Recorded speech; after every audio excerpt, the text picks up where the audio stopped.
What's going on, everyone? Welcome back. FantasyTeamAdvisors.com, bringing home the bacon MLB DFS video. It is Saturday. It is July 1st. We are almost to the All-Star break. We are almost halfway through the MLB season, but we are back with another video for you guys and gals, and hopefully it helps you out. So by the time the end of this video happens, if you found this at all useful, hit that like button, hit that subscribe button. A lot of subscribers yesterday. The goal is to get 10,000 YouTube subs and 10,000 Twitter followers by September 9th or 10th. Whenever week one of the NFL kicks off, we are looking for 10,000 subs. If we can get to 10,000 YouTube followers or subscribers, we're going to give away 2 lifetime subscriptions to 2 subscribers here. So anyone help, if you got extra accounts, if you want to share it, 10,000 is the goal. So if you don't know what we do here, we go through all of the games on the slate. We break them down. We look at the pitching on the slate. We look at the ballparks. We look at the bats that we might like in the slate. We go through it all. If you need a little bit more help, we do have more content over on the website, FantasyTeamAdvisors.com. Here is the website real quick, FantasyTeamAdvisors.com. Under the MLB tab, we've got BVP matchups. We have stolen base targets, contrarian stacks. We've got our cheat sheet. So we have our cheat sheet, which breaks out cash and tournament lineups. And then we have our stacks that we like, the top 5 stacks that we like, and the batters we like in those stacks. Then we have Fanduel and DraftKings lineups for early slates and main slates. And then the final tab on the cheat sheet is our boomstick shots, so our home run picks. And you can see the 3 advisors that we have on there and how we've been doing and the just overall. So we've got a lot there. Then we've got our prop bets, which are part of the premium content. We've got our betting odds, the ballpark stat ratings, the umpire factors, and then the optimal stacks list that shows, on FanDuel and DraftKings, depending on how many of the games there are, what the optimal stack is. Like on DraftKings, is it 5-2, 5-3? What is it? Same thing with FanDuel. So go check out FantasyTeamAdvisors.com. We have a lot going on over there. We have a lot of free content, and we have our FTA Plus as well. And if you've never been here before, anytime a previous video gets at least 50 likes, and you leave a positive comment and you're a subscriber to the YouTube page, you get your name from your comment, gets thrown into random.org, and we randomize it 3 times. On the 3rd time, the winner is chosen, and that winner will receive a free MLB DFS week brought to you by FantasyTeamAdvisors.com. If the video gets 100 likes, we do the exact same thing, but you win a free month of DFS content. And if the video gets 125 likes, which I think this video can get 125 likes, the winner will receive a free season pass to MLB DFS. So if you have got extra YouTube accounts, if you have got friends, send that over to them. Share this video. Check it out. For the amount of views that we get, I think we can get 125 likes. Let's get it 125 likes today. But first, I've already loaded the comments into random.org. We're going to randomize it 3 times, and this will be the winner of the free MLB week. So good luck to everyone. If you don't win today, you can win tomorrow. If you do win today, you can also win tomorrow. You can just continue to pile up those weeks. We've had multiple people win multiple times. So there's number 1, there's number 2, and the winner of the free MLB DFS week is Jeff Williams. Congratulations. I believe that's the first time your name has been a winner. So congratulations. Hit us up on here, like the video, and tell me you're the winner. And then you can either 2 ways. You can hit us up on Gmail at dfshelp1@gmail.com, or the easiest way would be to hit us up on Twitter, follow us, and then DM us at advisors_team. So again, congratulations to Jeff. So looking at the slate here, on DraftKings at least, it's looking like the early slate is 7 games. So the majority of the games are in the early slot, the 3:05 East or Central. Then the main slate, the 6:15 p.m., is about 5 games. So we're looking at that. Depending on when you watch this video, maybe FanDuel and DraftKings have added more slates, stuff like that. So we are going to go over all of the games that is currently listed. We don't have all the pitchers yet, but we'll get through that. We'll be okay. So first game here, Padres are at the Reds. You've got Michael Wacha versus Brandon Williamson. Wacha, 93 plate appearances, 282 batting average, 11.8 K percentage, 339 WOBA. Flip side of that, Brandon Williamson's never faced any player on this team before. And like I've said in the past, I don't know if I can trust a pitcher in this ballpark. It's not called Great American Small Park for nothing. Lots of runs are scored here. A lot goes on. And that is another reason why I tell you to check out the website. And I'm going to show you what I'm talking about real quick. And this is a fantastic tool for you. If you haven't already checked it out by the time you watch this. If we go here, hover over MLB, go to the ballpark stats ratings, and we're going to look at it real quick. And what I mean by that is, and you're going to see, once it loads, you're going to see why I call it Great American Small Park. You can see the breakdown of all of the ballparks and all of their stats. So if it doesn't fit here, just because we're trying to make this mobile friendly, when you get to here, click on this button right here, and it'll open up in a full tab for you. And we'll work it through there. So just looking at this, depending on what you want to do, looking at if you want to go run total or anything like that, you can sort it by the run total, and you can see Great American Small Park third, or overall they're fifth. We've given up 434 runs, whereas Coors has given 479. Coors effect, we kind of expected that. Then you can check it out. Coors hasn't given up as many home runs. Which ballpark has given up home runs? Number one, Texas. If it gets hot, humid, the ball flies out of there. Great American Ballpark, Great American Small Park. It's given up 117, so only 4 less home runs. 2.9 home runs per game per average. Home run rating of 24.10, and then slugging ranking. So you can see a lot of runs in this ballpark. So however you want to go, you can sort it however you want to. Just sort it however you want to. We hopefully help you out with stuff like that. So that being said, it's really hard to want to take a pitcher in this one. I know it kind of worked out a little bit on Friday. I'm still not convinced it's going to work out. I would still stack both of these teams. I would look at this. I would look at the Vegas numbers, and I would kind of go with that. Also, go with your gut feeling. So Wacha, 93 plate appearances is a lot. Not a lot, but it's a decent amount for players to have seen someone. So looking at that, like Joey Votto, 17 for 46, 6 doubles, a triple, and 2 home runs, batting .370 at home. Lefty, righty, love that. So 53 of the 94 plate appearances are one batter. So that's something to look at. So if you're not going to stack the Reds, look at Joey Votto. He's still considerably cheap for his matchup. Jake Fraley's been on fire every time you use him, 3 for 5. Kevin Newman, 3 for 6, a very cheap option as well. You don't even have Ellie De La Cruz because he hasn't faced him. Lefty-righty matchup. I do like some Reds bats, which is crazy to say. Almost every single day I like Reds bats. Flip side of that, Brandon Williamson's never faced them before. Never faced the Padres before. What does that mean for us? So if we just look at the games, we look at everything. This one's not like on the early slate. You'd have to play FanDuel's very early slate. So looking at bats, if you're playing that, I would be looking at pretty much the righties in this one. So Tatis, Machado, Bogarts, depending on who's out, maybe Gary Sanchez. In this ballpark, I can see a lot of home runs going against both of these teams today. So that's my thought process on that one. Next game, the Yankees at the Cardinals. You've got Garrett Cole, the ace, versus Jack Flaherty, who has gotten lit up this season. Just looking at Flaherty, I want to see his numbers. It's so weird to see that how far he's fallen off. He used to be a stud not too long ago. I mean, he is coming off a good game. It's on June 19th. It was against Washington. He was supposed to pitch in London, but he had some discomfort, I believe, or he was hurt. Now he's coming into this one. The problem is, guys, 4 wins on this season, but a 4.95 ERA, 9 K per 9, not doing much. Facing the Yankees, they're starting to heat up. especially on the road.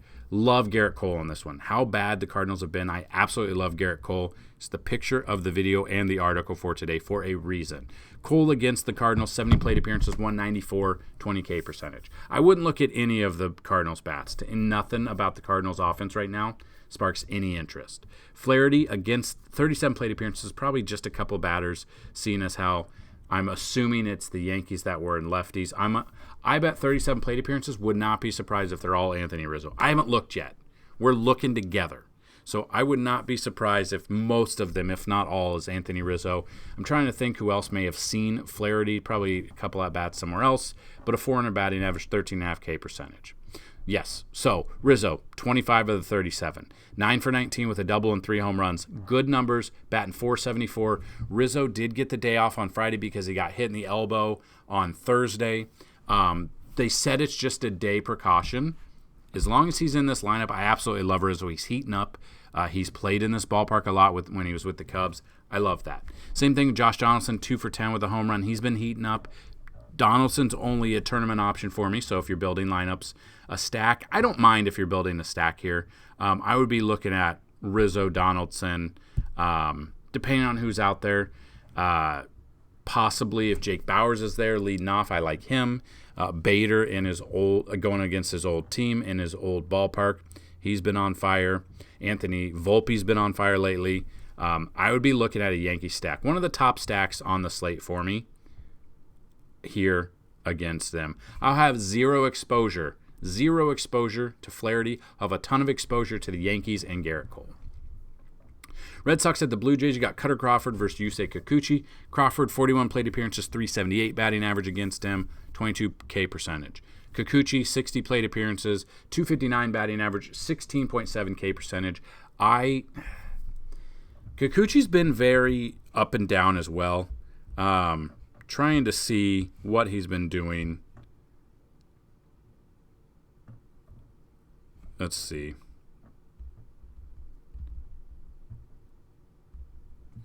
Looking at this, it really just depends on who we like. I do like that this game is not in Boston, so that is a plus that it's not in Boston at all. But the problem is we've got both teams have been hitting lately. Blue Jays just depends on what. I don't know if I would use either of these pitchers. I might use Kikuchi for tournaments, but that's probably it on this one. If you look at the Blue Jays bats against Crawford and what we've seen, Bo Bichette's 1 for 6 with a double, but he's been on fire. Vlad is starting to heat up, 4 for 7. Matt Chapman, 3 for 5. It's scorching hot to start the season. Not as hot, but he's a good potential starter for you. George Springer at the top of the lineup, 4 at-bats minimum. Love George Springer here. So if I'm stacking the Blue Jays, Bichette, Vlad, Chapman, Springer. If you want to get crazy, you want to go a little Dalton Varsho for cheaper option. Kiermaier, I don't mind. Flip side of that, the Red Sox bats that have had success against Kikuchi, while a small sample size of 60 plate appearances. Devers, he's 0 for 10. Super expensive lefty-on-lefty matchup. I think I'd like Devers a little bit more if it were in Boston, but it's not. You've got Verdugo. He's a lefty-on-lefty, but 5 for 10 with 2 doubles. Ref Snyder. If Ref Snyder is at the top of the lineup, I do love Ref Snyder. 2 for 4, very cheap option. Connor Wong, also a cheap option. Yoshida, if he's in, he's been day-to-day the past few days. Just kind of see that. 1 for 2 with a home run there. Probably not using either pitcher. For sure not in cash. Maybe a little bit of Kikuchi in tournaments, but probably not. Would rather look at the bats in this one. Astros at the Rangers is next. You got Hunter Brown versus Nate Eovaldi. Brown, 44 plate appearances, 167 batting average, 18.2K percentage. Flip side of that, Eovaldi, 104 plate appearances, 305 batting average. Now, he hasn't... Eovaldi is the most expensive pitcher for this early slate. Going up against Houston, he didn't have his he didn't factor into the game against the Yankees. In that game, he went 5.2 innings, 2 runs, 2 earned runs, 2 walks, 5 Ks, 86 pitches. They ended up losing that game. in his career against the Astros, 104 plate appearances, 305 batting average. We'll dig into the numbers a little bit just to see if we like any of the batters here. Hunter Brown for tournaments against Texas because how hot Texas is, I don't mind that. I don't mind it, to be honest. Not a lot of success here. 7 total hits and 44 plate appearances, 8 strikeouts, a double, no extra base hits other than that one double, which was Marcus Semien. If you don't go Hunter Brown, you want to ride the hot hands. You're looking at Semien. You're looking at Corey Seager, who's 0 for 3, but that really doesn't matter to me. Josh Young, I don't mind. Robbie Grossman is a very cheap option if he starts. Duran is a cheap option as well. If you're not going Brown, I don't mind a Texas stack. Flip side of that, with the numbers here, let's look at what Astros bats have had success against Eovaldi in the past. I'm guessing Altuve. Altuve's 9 for 33 with 2 doubles and 3 home runs, batting .273 at the top of the order. Not too shabby. And again, as we saw, Texas, Globe Life Park has given up a ton of runs and a ton of home runs. So we can look at that. We can look at Bregman, 8 for 16 with 3 doubles and a home run. You got Kyle Tucker, 3 for 11 with 2 doubles and a home run. You got Abreu, 2 for 8. Nah, I'm okay with Abreu for tournaments, but that's about it.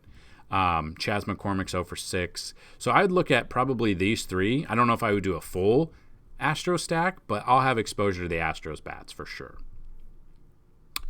Twins at the Orioles is next. Bailey Ober versus Kyle Bradish. Ober, 6 plate appearances, not much, 333.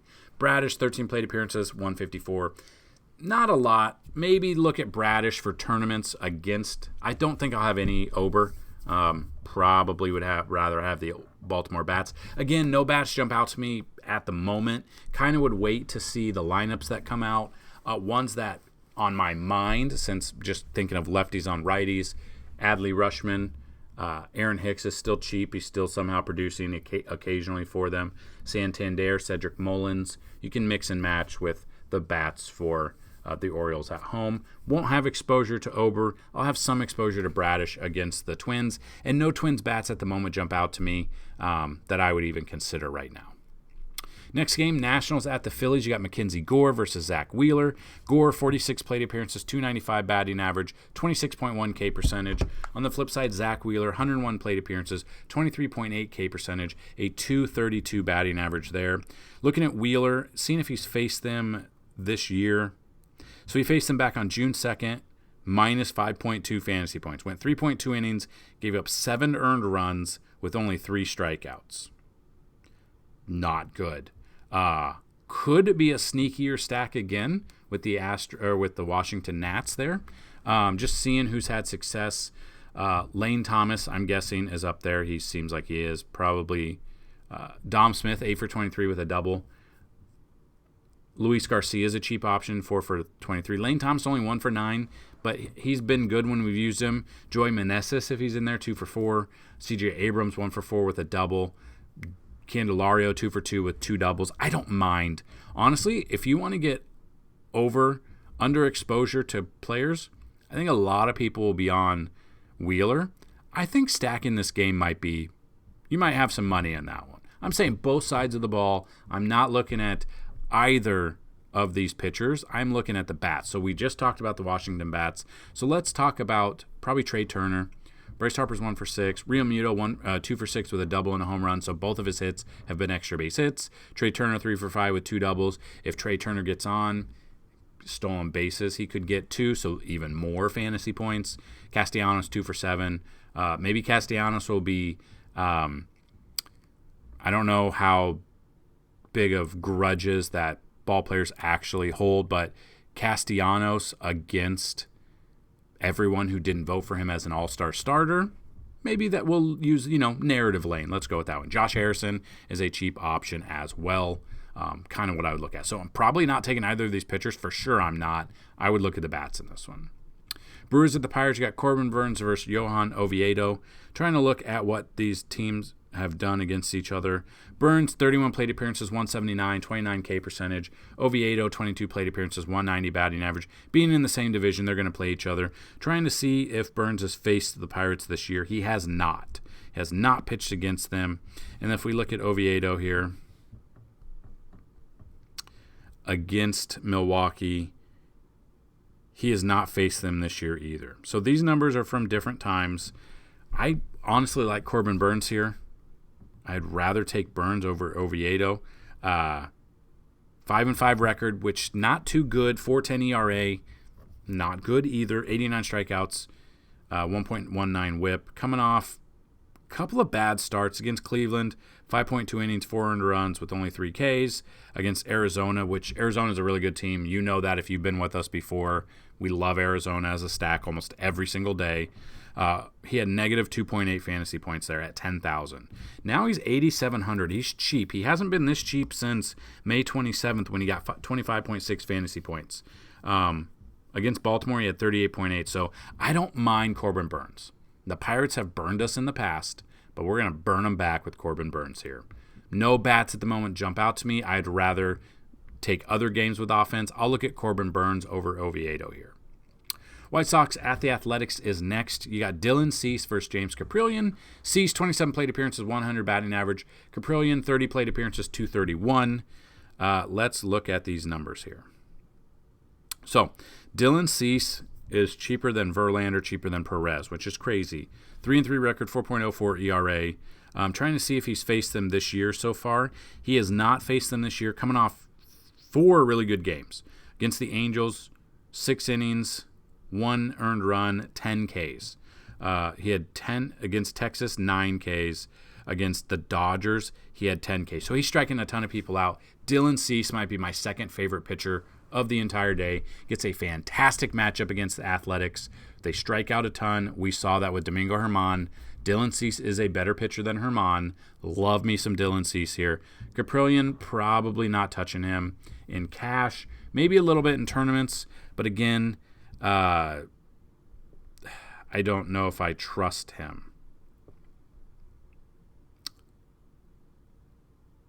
Actually, no. So Caprillion's out because he just got placed on the IL with a shoulder strain. So Caprillion's out. We don't know who's pitching yet, which is crazy. That just happened. Okay, so Caprillion is out. We don't know who the pitcher is. Wouldn't use an Oakland pitcher anyway, most likely, unless it was Caprillion. Shoulder problems again. I think he's had Tommy John surgeries. Might be out for the whole year. So Dylan Cease, 100% on him. White Sox bats, probably just depends on what lineup comes out, or what pitcher comes out here. And no A's bats at all. Next game, the Giants at the Mets. You got Desclafani versus Justin Verlander. Desclafani, 114 plate appearances, 286. The Mets on paper should be so much better than they are. It's crazy that they're not. Desclafani coming off 2 okay games. He's super cheap, though. He's 5,500 on DraftKings. Trying to see if he's faced the Mets this year. Yes, back on April 21st. Went 5 innings, gave up 4 earned runs, had 5 strikeouts. I might have exposure to Desclafani for tournaments just because of how bad the Mets have been. And they've been losing games to teams they should not have any reason to lose the game. Flip side of that, Verlander, 12 plate appearances, 182. I would take Verlander in cash because the Giants are very hit or miss. But he's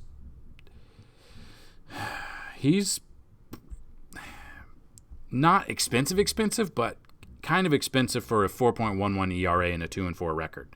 Only 49 strikeouts.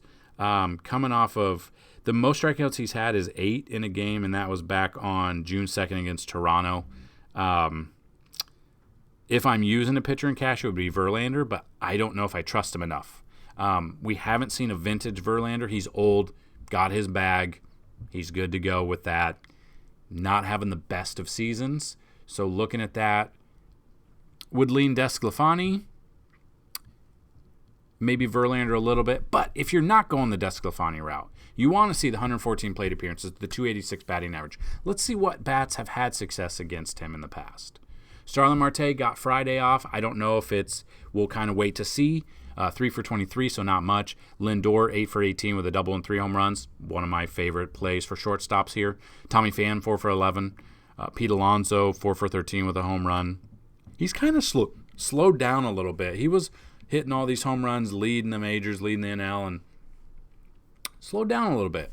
But he's in there. He's got some okay numbers. Jeff McNeil, 3 for 12 with 2 doubles. Again, a lot of these I don't know if I would take very many bats in this game. This might be just a game where I take DeSclafani in tournaments. Kind of, that's it. Yeah, there's just not, I mean, there's other games. I like other games a lot more than this game right here. Marlins at the Braves. You got Yuri Perez versus Charlie Morton. Perez doing really good. He's one of my, as long as he stays healthy, he's going to be one of my keepers in my season-long league. He's dominating right now. Has a matchup here that we're kind of looking at for the Braves are a good team at home, we know. Perez coming into this game, 5-0 record, 134 ERA, 54 strikeouts. Never faced the Braves before, so that's an advantage to him. There is news that they're thinking about a load management on him. Whether or not he goes deep into games is kind of what scares me a little bit. I mean, his last game against Pittsburgh, 32.5 fantasy points. Against Toronto, 29.7. Against Seattle, 27.7. 6 innings. He's gone 6 innings in his last 3 games. If he could go with that and get us at least 7 strikeouts, that would be amazing. He's coming off 9, and 6 strikeouts in the last 4 games. I do like Perez here. I don't know if I like Charlie Morton. Probably would lean toward Perez, probably avoid Charlie Morton. And let's see what Marlins bats have had success. 188 plate appearances against Morton, seen a ton of them. 21.8 K percentage, 281 batting average. Let's check it out. Yeah, okay, so Gene Segura's got 67 of those at-bats, or at plate appearances, 18 for 66, a double and 2 home runs, batting 273. Jazz is 7 for 20 with a double and 2 home runs, batting 350. Yuli, 4 for 14 with a double, batting 357. I honestly, kind of crazy. We've done this in the past. Marlins are a good stack that I like today. They should be cheaper. They should be under-owned unless people dig in as much as we're doing here. That is what I hope you learn. We dig in a lot. These videos are like 30 minutes long. There's a lot of information. So anytime you guys can help us out by either subscribing to the website, FantasyTeamAdvisors.com, subscribing to this YouTube channel, hitting the like button. The more likes the videos get, the more they get in the algorithm, the more exposure we can get. The big thing would be if you guys subscribe and you watch or you click on the ads in the videos just to click to get it in the system. Super simple. I know ads are annoying, but they do help out. We're trying to build a really good website. Hopefully the computer situation, once I get enough people have donated to our Cash App down below. We have a PayPal if you would like to do it that way. Signing up. I'm pulling it all together, hopefully to build a better computer, because the computer keeps crashing, the videos keep crashing, so that's annoying. But all of that helps, and hopefully we were helped to bring home the bacon just a little bit more than if you didn't find us. But that's the difference between us and just lineup sellers or gurus on Twitter.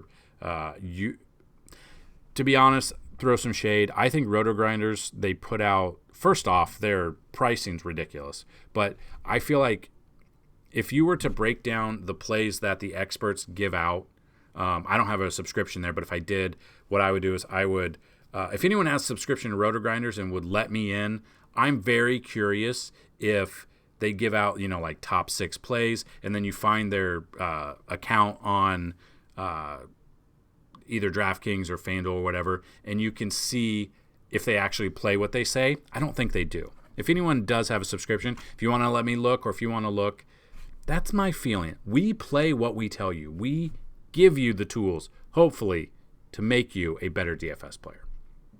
Anyway, I'll get off my soapbox there. Next game, Guardians at the Cubs. Tanner Bibby's never faced the Cubs before. I'll take a flyer on him for tournaments. Stroman's the one that I don't know.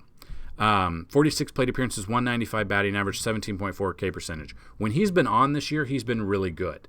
He got hit kind of hard in London. He left the game early with a blister.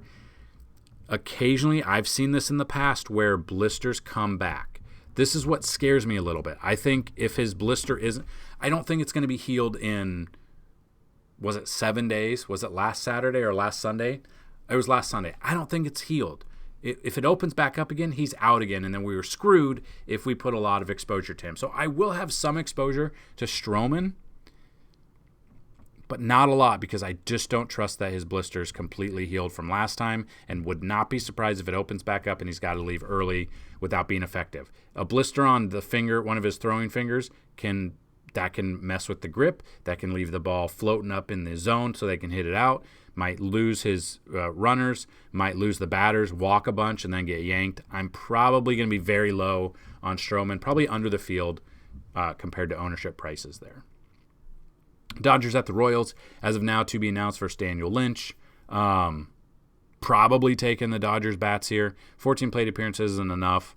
Max Muncy's back. I would look at Muncy. JD Martinez against the lefty. Let's get another home run out of him. Freddie Freeman, Mookie Betts, James Outman. I'd be stacking there.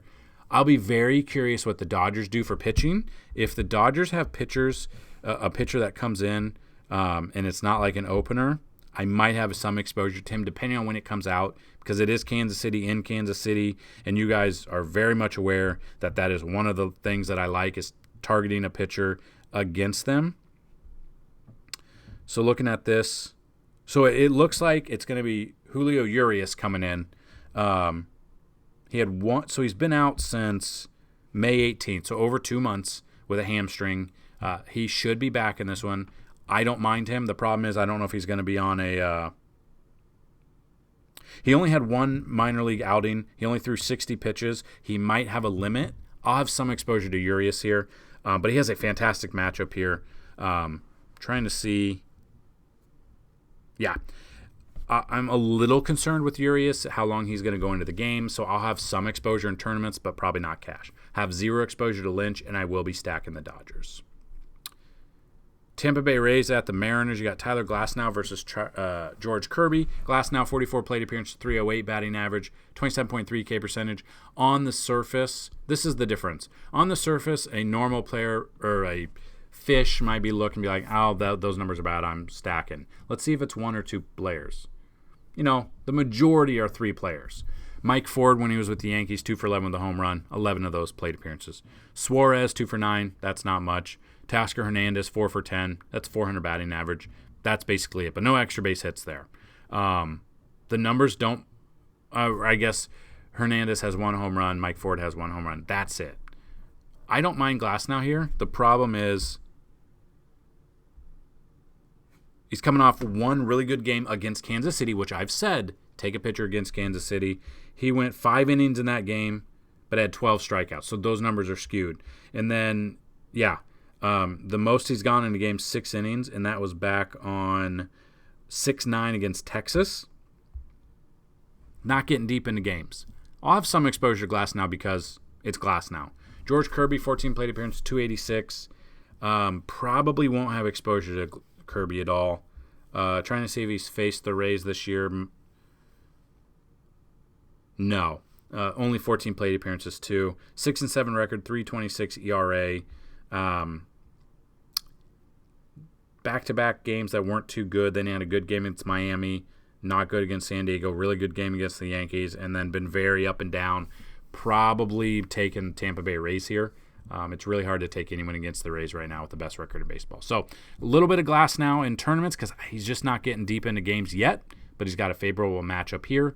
Probably no Kirby, and I would be looking at Tampa Bay bats. Tigers at the Rockies. We don't know who's pitching. I'm trying to see if anything has been announced.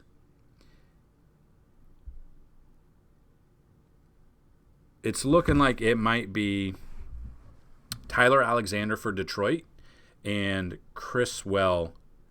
Jeff Criswell for the Rockies making his debut. I don't know if he's going to be an opener.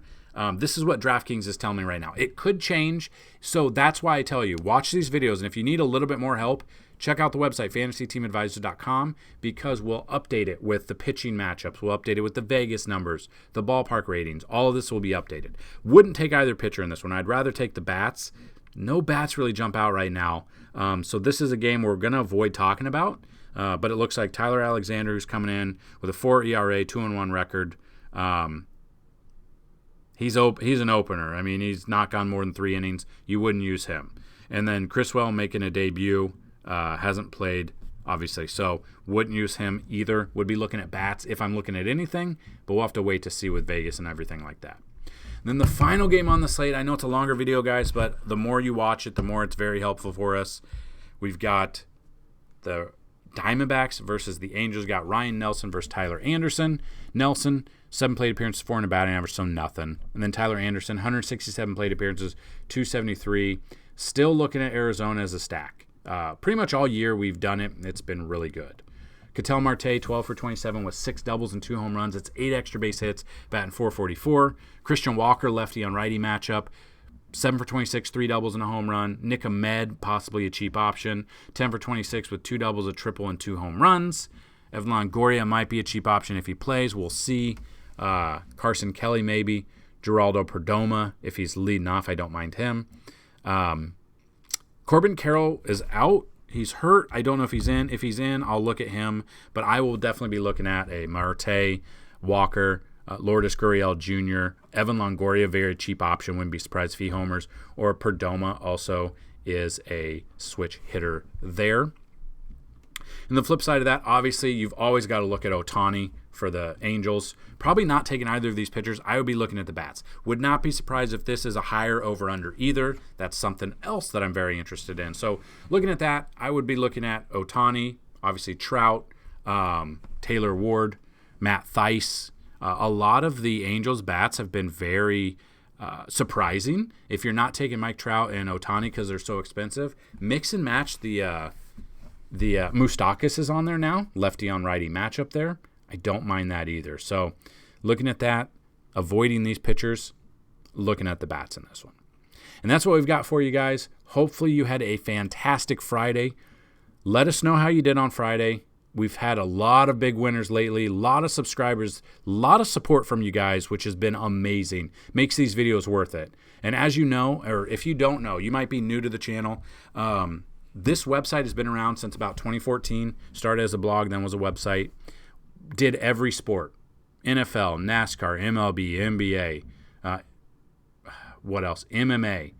And then in 2022, after the football season, we basically took a break. I took the website down, completely took it down, shut it down. Took a break from about March until July of last year. Didn't do any MLB last year at all. Didn't have any sales at all in 2022 and pretty much all of 2021. Didn't know what was going on. For whatever reason, I really missed it, so I brought back NFL, had a really good season last year. And then MLB, I'm like, you know what? I can do every day. And you guys are really making it worth making these videos. I know they're longer videos, but if you guys watch them, thank you so much. Definitely subscribe. A lot of people have subscribed to our channel, and a lot of people have been checking out FTA Plus on Fanduel, or on FTA Plus on FantasyTeamAdvisors.com. A lot of information, and starting today, July, we are combining our MLB and our sports betting for one price, and we're starting NFL content out there. So go check out FantasyTeamAdvisors.com. We're doing draft strategy guides out there for you, completely free on the website. Going to put those out there, and then going to put the rankings as of July. Obviously, they'll move forward once, training camps go through and stuff like that. Also looking if anyone has interest in season-long leagues, looking to get at least 12. If not, we possibly look at just like daily or weekly leagues on Fanduel or DraftKings. So go check us out. Give us a lot of love. It just makes it so much worth it when I see the comments, when I see the likes on the videos and the views, to do these 30, 40-minute videos. I'm taking 40 minutes of my time to help you guys out, and a like goes a long way, guys. So that's what I've got for you. Good luck on this day. Let's bring home some bacon. Peace.